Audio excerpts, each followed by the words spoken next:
আসসালামু আলাইকুম।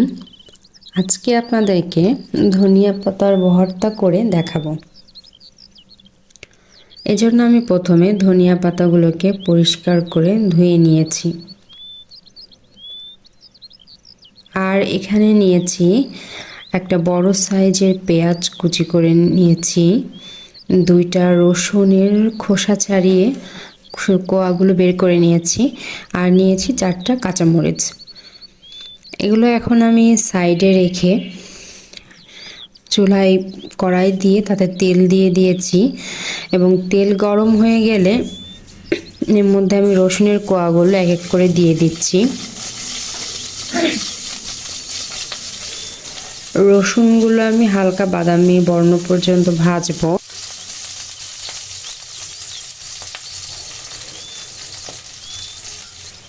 রসুনগুলো হালকা ভাজা হয়ে গেছে, এখন আমি এর মধ্যে দিয়ে দেবো পেঁয়াজ কুচি আর দিয়ে দেব কাঁচামরিচ। কাঁচামরিচটা আমি মাথা থেকে সামান্য একটু চিড়ে নিয়েছি। এখন এটাকে ভালো করে ভাজবো। আমি বাদামি বর্ণ হওয়া পর্যন্ত অপেক্ষা করব। আমার পেঁয়াজ এবং মরিচ ভাজা হয়ে গিয়েছে। এখন এর মধ্যে আমি দিয়ে দেব কেটে রাখা ধনিয়া পাতা। ধনিয়া পাতাগুলোকে দিয়ে এর মধ্যে ভালো করে নাড়াচাড়া করে মিক্সড করে নেব এর সঙ্গে, এবং তেলে হালকা করে ভেজে নেব। এরকমভাবে ভাজবো যাতে করে এর কালারটা নষ্ট না হয়। আর আমি এতে কিন্তু কোনো লবণ এখনও ব্যবহার করিনি। লবণ ব্যবহার করলে এটা পানি ছেড়ে দেয়।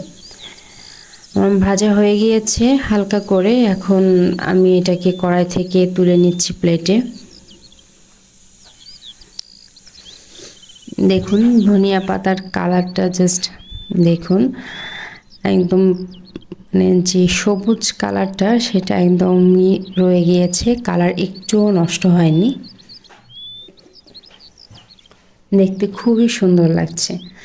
এখন এটাকে আমি পাটায় বেটে নেব, মিহি করে বেটে নেব। এটা সব কিছু একসঙ্গে দিয়ে আমি বেটে নিচ্ছি।